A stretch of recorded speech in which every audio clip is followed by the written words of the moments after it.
নমস্কার, সবাইকে স্বাগত আমার ইউটিউব চ্যানেল ম্যাথস ফর বঙ্গ শিখাতে। আমি অমিত। তো আজকে আমরা এই ভিডিওতে আলোচনা করব, দেখো আমাদের হাতে আর মাত্র 2 দিন মাঝখানে রয়েছে। তো সেই সময়ের মধ্যে আমরা কিভাবে তোমাদের যে পরীক্ষা রয়েছে WBJEE, তাহলে সেখানটায় আমরা অঙ্কতে অন্তত 20, 25 বা 30টা প্রশ্ন অ্যাটলিস্ট আমি অ্যাটেম্প করে আসবো। দেখো 25 থেকে 30টার নিচে প্রশ্ন অ্যাটেম্প করার কোনো জায়গা নেই। সবাই পারবে যারা প্রিপারেশন করে যাচ্ছ, যারা জাস্ট ফর একটা এক্সপিরিয়েন্স গেইন করা বা ও দিচ্ছে বলে আমি দিচ্ছি, সবার ক্ষেত্রে এটা প্রযোজ্য রয়েছে। কেন আমি এই কথাটা বলছি? কারণ হলো তোমরা 11-12 কিছু না হলেও অল্প আধটু পড়েছো। এবার এখানে কিছু চ্যাপ্টার্স রয়েছে, যে চ্যাপ্টার্সগুলোতে অ্যাটলিস্ট তোমাকে কিছু কোশ্চেন্স তোমাকে দেয়, সেই কোশ্চেন্সগুলোকে আমরা অনায়াসে করতে পারবো। তার জন্য আলাদা করে কোনো প্রিপারেশনের দরকার নেই, কারণ অলরেডি আমরা 2 বছর সেই জিনিসটাকে দেখে এসেছি। তো সেখানে দাঁড়িয়ে তোমাদের পরীক্ষার পরে যথেষ্ট তোমরা সময় পেয়েছো, সেহেতু তোমরা অল্প আদ্য হলেও সেটাকে দেখে যাচ্ছ, তাহলে তাই জন্য তোমরা অ্যাটেম্প করতে পারবে। এই জন্য তোমার সবথেকে আগে যেটা করা দরকার, যতগুলো প্রশ্ন আছে প্রশ্নগুলো আগে রিড করার। আমরা পুরো প্রশ্নটা কখনোই রিড করতে পারি না, তাই জন্য আমাদের সোজা জিনিসগুলো সবার আগে অ্যাভয়েড হয়ে যায়। তো তাই জন্য আমি বলবো সবথেকে প্রথম যে স্টেজ, সেটা হলো তুমি ম্যাক্সিমাম কোশ্চেন্স অ্যাটেম্প করার জন্য আগে সব কোশ্চেন্সগুলো রিড করো। Take your time, at least 10, 15, 20 minute, কারণ অনেক সময় রয়েছে, সব কোশ্চেন সবাই নাও অ্যাটেম্প করতে পারে, তাই জন্য অনেক সময় থাকে। আগে আমি সেগুলোকে মার্ক করে নেবো যে কোন কোন কোশ্চেনগুলো থাকবে, কারণ ওই কোশ্চেনগুলো তুমি বাড়িতে নিয়ে চলে আসবে। সুতরাং মার্ক করে নাও প্রথমেই যে কোশ্চেনগুলো আমি করতে চাই। তাহলে 75টা প্রশ্ন আমার দেখা হয়ে গেল, অ্যাটলিস্ট 10, 15, 20 মিনিট যা লাগে লাগ, কোনো অন্যজন করতে শুরু করে দিয়ে কিচ্ছু করার দরকার নেই। কারণ ওই করতে করতে করতে করতে আবার একটা করে পরেরটা করবো, এরকম করতে করতে আমার হয়তো 2 ঘন্টা সময়ের মধ্যে আমি হয়তো 30টা বা 40টা করেছি, বাকিগুলো আমার 25 বা 35টা প্রশ্ন আমি দেখিনি, তার মধ্যে হয়তো আমার 5-6টা প্রশ্ন ইজি ছিল। তো প্রথমেই তোমার হয়ে গেল সেগুলোকে শর্ট করে নেওয়া। সেকেন্ড জিনিস যেটা, যে তোমার এখানটায় আমি আগের ভিডিওতে তোমাদেরকে বলেছিলাম যে নেগেটিভ মার্কিং যেটা ব্যাপারটা রয়েছে, ঠিক আছে, নেগেটিভ মার্কিংয়ের যে জায়গাটা রয়েছে, সেই নেগেটিভ মার্কিংয়ের যে কোশ্চেন্সগুলো রয়েছে, সেই নেগেটিভ মার্কিংয়ের কোশ্চেন্সগুলো তোমরা অবশ্যই অ্যাটেম্প করে আসবে, ঠিক আছে। যে কোশ্চেন্সগুলো আমাদের নেগেটিভ মার্কিংয়ের রয়েছে, সেই কোশ্চেন্সগুলো, তাহলে আমার যে নেগেটিভ মার্কিংয়ের কোশ্চেন্সগুলো রয়েছে, সেখানটায় আমি অ্যাটলিস্ট 20 নাম্বারের যে কোশ্চেন্স রয়েছে, সেই 20 নাম্বারের কোশ্চেনের দিকে আমি ফোকাস করব, যে এইটা যেন আমি অ্যাটেম্প করি, কিছু করি আর না করি। তাহলে এখানে আমার কতগুলো কোশ্চেন্স থাকছে? 10টা। এবারে দেখো 10টার মধ্যে আমাদের কমন টপিক কী আছে, আমি যদি পুরো ইন্টিগ্রেশনের আসি, ইন্টিগ্রেশন, ঠিক আছে, ডেরিভেটিভ, ঠিক আছে, লিমিট, তো এই সমস্ত জায়গা মানে ক্যালকুলাস এবং এদের অ্যাপ্লিকেশান, অ্যাটলিস্ট তুমি 10টার কাছাকাছি কোশ্চেন্স তুমি পাবে যেটা তোমার ক্যালকুলাস থেকে থাকবে।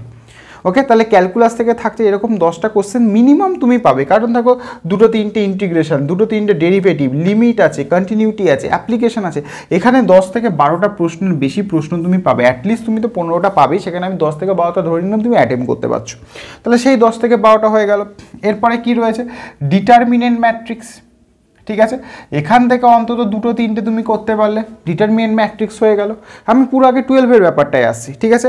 তুমি এখান থেকে সেটা ভেক্টরের অঙ্ক থাকছে, ভেক্টর থেকে 1-2 তুমি অ্যাটেম্প করতে পারলে, ঠিক আছে। প্রবাবিলিটি থেকে একদম সোজা 2 মতন 1-2 তুমি অ্যাটেম্প করতে পারলে, একদম মিনিমাম আমি জিনিসগুলোকে ধরে ধরে বলছি।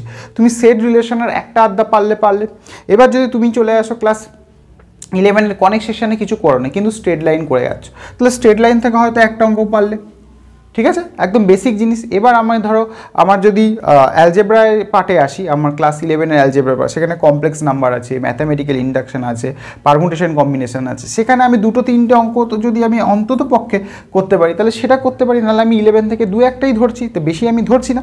তাহলে দেখো সেখানে সেটের জায়গা থেকে বাদ দিয়ে যদি আমার এখানে 10 থেকে 12টা, 3-15টা, 16-17টা, 18-19টা, 20-23টা ইজিলি আমার এখানে চলে এলো। এইগুলো ধরে আমি কিন্তু এখানে আরও 10টা প্রশ্ন আমি ধরিনি, ঠিক আছে। তাহলে 23 আর 10-এ আমার 33টা চলে আসবে, ঠিক আছে। 33টা প্রশ্ন মানে আমি কম করে 20, 25, 30টা প্রশ্ন আমি যেরকম পাবো, যে প্রশ্নগুলো অ্যাটলিস্ট আমাকে কী করবে না, আমাকে বেশি বুদ্ধি খাটাতে হবে না, জাস্ট নর্মাল কনসেপ্টে আমি সলভ করে দিতে পারবো।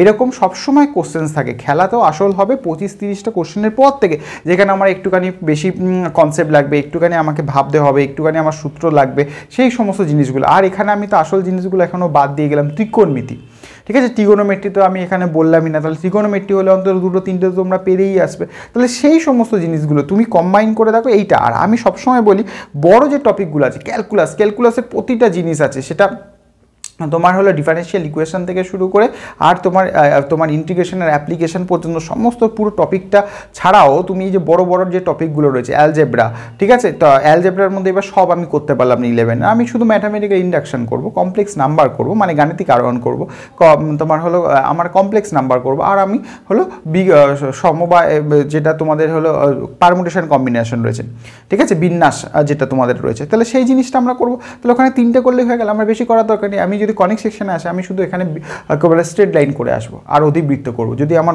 বৃত্ততে সমস্যা হয় তাহলে শুধু আমি স্ট্রেট লাইন করব। তাহলে সেই জিনিসগুলো আমি ভেক্টরের জাস্ট নর্মাল ফর্মুলাগুলো দেখে যাবো। তাহলে এই জায়গাগুলোকে যদি আমরা দেখি, অ্যাটলিস্ট আমি 30টা কোশ্চেন আমি অ্যাটেম্প করতে পারবো। শেষ সময় এসে আমাকে বেশি খাটার দরকার নেই, আমি জাস্ট একটা স্ট্র্যাটেজি তৈরি করব যে গিয়ে আমাকে কি করতে হবে। এই সময় তোমরা ইয়ার কোশ্চেন্সগুলোকে ভালো করে ফলো করতে পারো, ইয়ার কোশ্চেন্সগুলো বাড়িতে মক দাও, তার ফলে কী হবে না, তুমি বুঝতে পারবে যে কোন জায়গাগুলোকে আমাকে অ্যাটেম্প করার দরকার আছে, কারণ তার মহড়া এখানে চলাটা উচিত বাড়িতে। তাহলে তোমরা নির্দিষ্ট সময় ধরে একটা অ্যালার্ম ক্রিয়েট করে মোবাইলে হোক এমনি ঘড়িতে হোক, সেখানে 2 ঘন্টা সময়ের মধ্যে দেখো তোমরা কতগুলো অ্যাটেম্প করতে পারছো, বা এই অ্যাটেম্পটের থেকেও বড় কথা হলো কোন কোন প্রশ্নগুলো তোমরা বাদ দিয়ে যাচ্ছ, কোন কোন প্রশ্নগুলো ধরছো।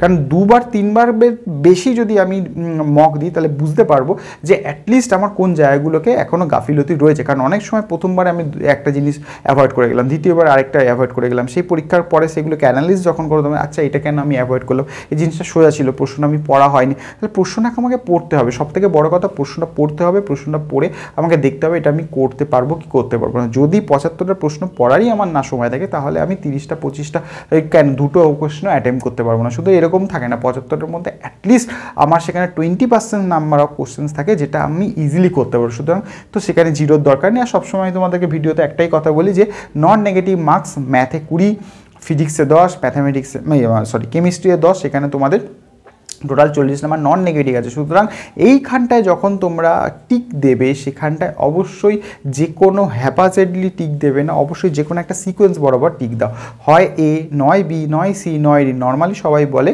যে বি এবং সিতে অ্যান্সার আসার প্রবাবিলিটি বেশি, সেটা যদি মানো তাহলে সেই অনুযায়ী বি বা সিতে দাও, নাহলে এ বি সি ডির মধ্যে যেটা পছন্দ সেটা একটাতে দাও। কিন্তু এখানে এখানে বি এখানে সি এটা করো না, এখানে মানে কেটে যাওয়ার সম্ভাবনা বেশি, মার্কস পেতে পারো, কেটে যাওয়ার সম্ভাবনা বেশি।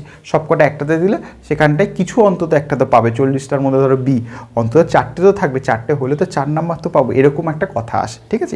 এই জাস্ট এই অর্থে বলা। তো দেখো তোমাদের এইরকমভাবে তোমরা অ্যাটেম্প করো তোমাদের ইয়ার কোশ্চেন্সগুলো নিয়ে, তারপরে তোমাদের কি সুবিধা অসুবিধা কমেন্ট করে বলো। অবশ্যই পরীক্ষার আগে আমরা এগুলো নিয়ে আলোচনা করবো, পরীক্ষার পরে তোমাদের পরীক্ষার অ্যানালিসিস এবং তার সাথে কোন কলেজ কোন ব্রাঞ্চ বেটার হবে এবং কীভাবে কাউন্সিলিংয়ে যোগদান করব, কোনটা বেটার হবে, কোথায় প্যাকেজ ভালো, কোথায় কী রয়েছে, কোনটাতে কান দেবো কোনটাতে কান দেবো না, কারণ সমস্ত জিনিস পরবর্তী ক্ষেত্রে আলোচনা করবো। কারণ এখানে আমরা সবসময় না যেগুলো ট্রেন্ডে চলে সেগুলো তো করি, তারপরে গিয়ে যখন আসলে আমরা যে জায়গায় পড়ি তারপরে বুঝতে পারি আচ্ছা এটা ভুল ছিল বা এটা ঠিক ছিল।